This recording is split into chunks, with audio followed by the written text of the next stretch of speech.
Você está naquela situação em que financeiramente você já está desesperado, não sabe mais o que fazer para você poder controlar as suas contas, você começar a ver pelo menos um pouco fora da caixinha e ter dinheiro para poder realizar os seus sonhos, para ter os seus projetos e aumentar a sua renda passiva, que é a única forma de você de fato conseguir aposentar financeiramente? Se esse é o seu caso, fica aqui comigo até o final nesse vídeo, porque hoje eu vou explicar alguns mecanismos muito simples de você aplicar a partir de agora para você tirar de forma muito simples uma grande parte do seu endividamento e começar a enxergar melhor a luz no fim do túnel. Eu sou o Guilherme Freire, Wealth Planner, sou especialista financeiro em ajudar médicos e empresários a conseguirem estruturar de uma forma mais inteligente as suas finanças para que você tenha uma habilidade melhor para lidar com o dinheiro, saber se programar e ter uma renda passiva recorrente de forma que você consiga construir o seu patrimônio da melhor maneira possível sem correr riscos desnecessários. E se você gosta desse tipo de conteúdo, sabe o quanto que é importante e é raro ter isso, né? A gente sabe que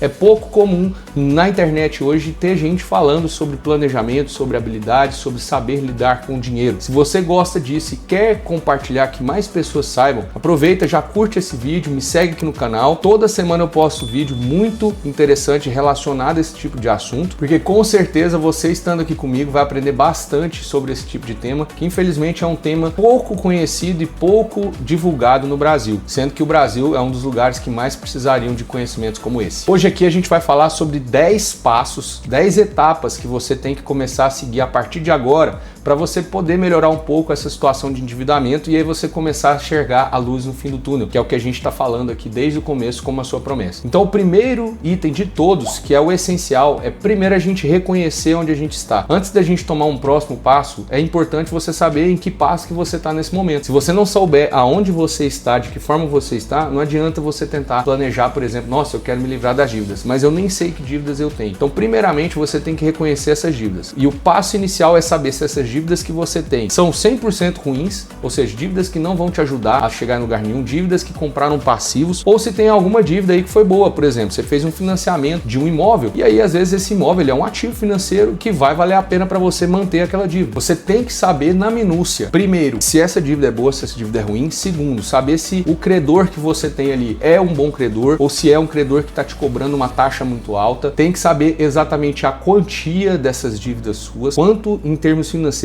em milhares de reais, você está devendo. Se você não souber a quantidade, você não tem um horizonte para poder fazer uma quitação e se livrar de uma forma melhor desse endividamento. A partir do momento que você já identificou essas dívidas e já sabe exatamente o quanto você está devendo e para quem você está devendo na quantia exata, o segundo passo é fazer uma boa organização financeira. E aí você tem que saber na minúcia quanto que você tem de custo fixo, quanto que você tem de custo variável. A gente tem que enxergar quantos por cento de cada um você tem, porque dependendo se o custo fixo for muito alto, percentualmente falando, a gente está falando às vezes de um padrão de vida muito elevado. Às vezes a gente tem que fazer uma redução do seu padrão de vida. Se o custo variável está muito elevado, percentualmente falando dentro do orçamento, quer dizer que você está com problemas geralmente de cunho mais emocional. Você está fazendo compras que muitas vezes poderiam ser evitadas. Às vezes porque você está fazendo uma supercompensação, trabalhando muito, pensando, eu mereço, eu quero fazer isso, eu quero fazer aquilo, está tendo muita saída. Então, enfim, tudo isso tem que ser ajustado para que você tenha no máximo até 60% do seu orçamento gasto com despesas, sendo a soma dos custos variáveis com os custos fixos, mas não ultrapassando o limite de 60%. Porque senão você não tem pelo menos uma faixa para você, primeiro, ter uma boa proteção financeira e segundo, para você ter esse artifício de você conseguir desenvolver financeiramente mais rápido e aí você ter uma saída desse horizonte de endividamento que você está hoje. E por consequência, eu acabei falando o passo 3 aqui, que é justamente cortar os gastos desnecessários. E desnecessário aqui a gente tem que entrar realmente a fundo em cada gasto que você tem, se ele é de forma esporádica ou se é de forma recorrente, para ver se de fato ele realmente é importante para você ou se ele pode ser evitado. Dependendo, a gente acha que tem muita coisa que é ultra importante, mas quando você vai lá na profundidade ver se realmente eu preciso disso, será que isso nesse momento eu preciso ou posso deixar para um momento futuro? Tudo isso a gente tem que avaliar para saber se realmente é ou não um gasto necessário e se não for,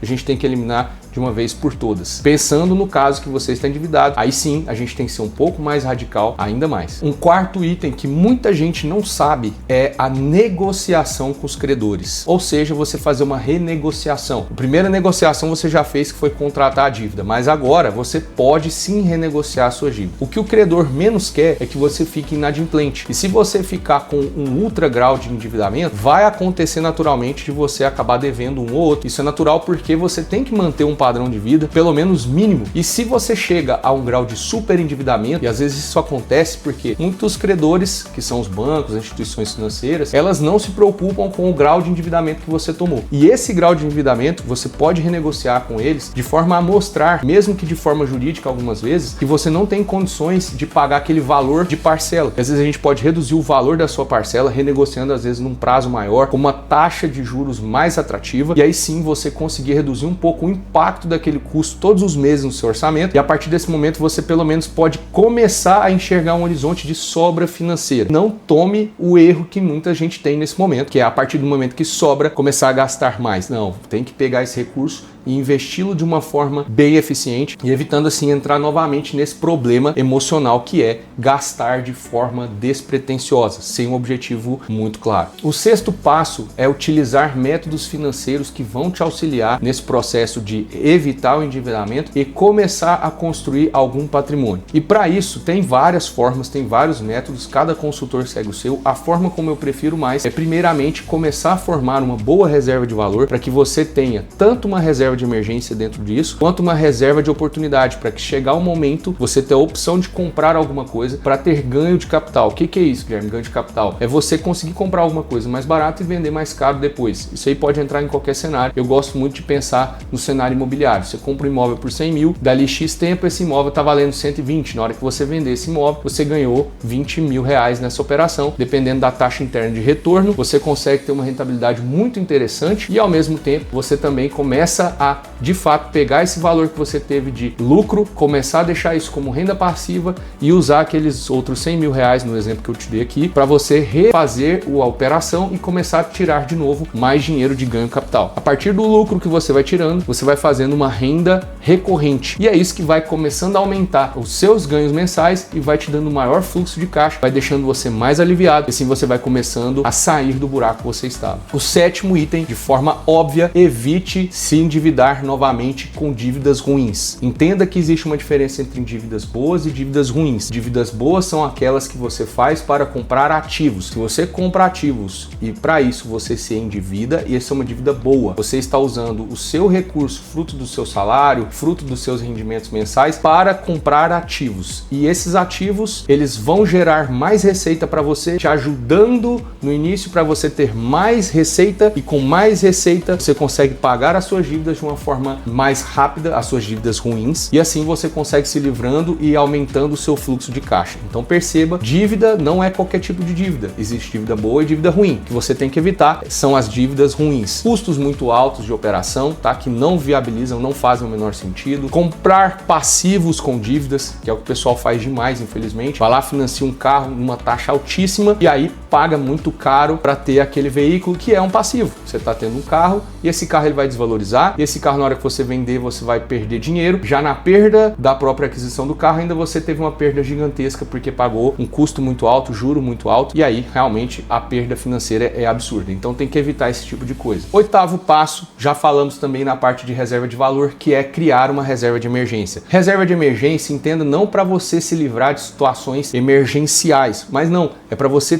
ter um horizonte de que assim que você precisar, por exemplo, ficar sem poder trabalhar porque aconteceu alguma coisa, alguma crise financeira que está passando e a sua receita às vezes cai muito durante o período, esse valor é para se proteger desses cenários. Porque senão, se você não tiver uma reserva de emergência e numa situação adversa você precisar de recurso, fatalmente você vai precisar pegar esse recurso com um juro muito alto, por exemplo, empréstimo pessoal ou qualquer coisa nesse sentido. E aí sim, o seu fluxo de caixa vai ficar bastante comprometido. É muito importante a gente também formar uma boa reserva de emergência durante essa janela. O nono passo é educar-se financeiramente. Educar-se financeiramente vai bem além de simplesmente estudar sobre finanças. É justamente estudar sobre a parte emocional do ser humano. Por que nós tomamos as decisões que nós tomamos? Quais são os gatilhos dentro do seu cenário? Cada pessoa tem os seus. Quais são os seus gatilhos que fazem com que você, naquele momento, tome uma ação totalmente inconsciente ou de forma impulsiva e às vezes acaba comprando uma coisa que não precisava comprar. E aí, naquele momento, depois que passa aquela vontade, aquele desejo, né, aquele tesão por você ter comprado aquilo, passa um tempo, você fica extremamente chateado, triste, inconformado com você mesmo. Então a educação financeira, ela vai muito além do estudo da parte financeira, que é importantíssimo, mas também é importante você entender o lado emocional da compra. Dinheiro é emocional. Quem tem dinheiro é porque é emocionalmente estável com dinheiro. Quem não tem dinheiro é porque usa o dinheiro e o que ele compra como um gatilho, uma fuga para problemas emocionais. Então é importantíssimo você aprender sobre as emoções humanas e os motivos que fazem com que a gente tome ações emocionais e às vezes a gente acaba se arrependendo no futuro. E muito importante isso que eu falei aqui nesse 9º item é que se você entende a importância de se educar financeiramente, mais importante ainda é compartilhar com as pessoas que você gosta o quanto esse tipo de conteúdo é importante. E o 10º e último item, se você já é uma pessoa que tem família, tem filhos, é contar com o apoio da sua família.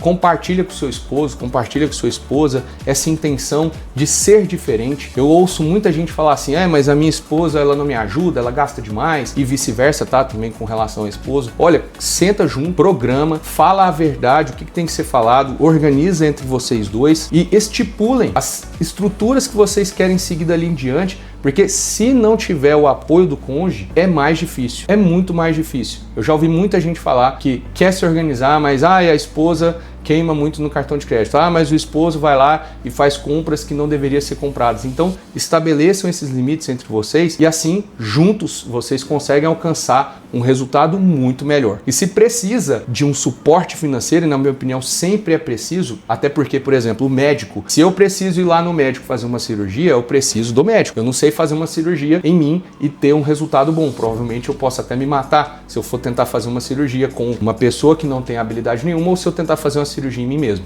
Então eu busco o médico, eu busco o especialista. Da mesma forma, financeiramente, existe o especialista. E se você quer esse auxílio especializado, eu estou deixando aqui embaixo o link para você solicitar a anamnese financeira com o meu time de especialistas. Vai ser uma honra poder receber você, poder entender o seu caso, fazer um diagnóstico, tá? E aqui no YouTube, quem clica pelo link, tem um diagnóstico financeiro gratuito para eu poder avaliar e a gente entender aonde a gente pode melhorar, mapear as suas necessidades e traçar as estratégias para que em até 7 anos você consiga pelo menos a renda passiva suficiente para te aposentar. E se você gostou desse vídeo, esse tipo de conteúdo precisa se espalhar mais aqui no Brasil para deixar mais e mais pessoas conscientes desse tipo de conteúdo. Eu acredito que a melhor forma que você pode fazer ajudando é compartilhando essa informação. Foi ótimo ter você aqui, agradeço muito pelo seu tempo, obrigado por você ter me ouvido até esse momento e um abraço, te aguardo no próximo vídeo. Até logo!